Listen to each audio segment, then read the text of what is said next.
जालन्यातील अंबड तालुक्यातल्या नांदी गावात एक लग्न समारंभ अगदी आनंदात सुरू होता। मंडप सजला होता, डीजे वाजत होता, पाहुणे जेवणावर ताव मारत होते आणि दोन्ही कुटुंब लग्नाच्या आनंदात रमली होती। लग्न लागलं, नवरा नवरीने एकमेकांच्या गळ्यात हार घातले आणि मग आली ती प्रत्येक लग्नातली खतरनाक परंपरा, बूट लपवण्याची। नवरीकडच्या मंडळींनी प्लॅन करून नवरदेवाचे बूट गायब केले।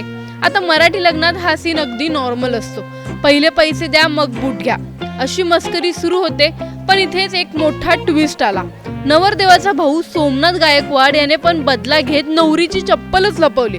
बस इथून वातावरण गरम व्हायला सुरुवात झाली। सुरुवातीला अरे देना घेण्यावर चाललेला वाद काही मिनिटातच तुम्हाला ओळखत नाहीस या लेवल पर्यंत पोहोचला। बूट गेले आणि नातेसंबंधही। थोड्याच वेळात दोन्ही बाजूंनी ओरड शिवीगाळ सुरू झाली। लग्नात जे लोक मोबाईलवर फोटो काढत होते तेच आता भांडणाचे व्हिडिओ शूट करू लागले। मंडपात खुर्च्या हलायला लागल्या। महिलांनी मध्ये पडून भांडण थांबवण्याचा प्रयत्न केला, पण त्यांनाही मार लागल्याचा आरोप करण्यात आला। अश्विनी वाणी, संगीता वाणी, गणेश वाणी, विशाल माळी, सोमनाथ गायकवाड आणि अलका गायकवाड यांना मारहाण करून दुखापत केल्याची तक्रार करण्यात आली आहे।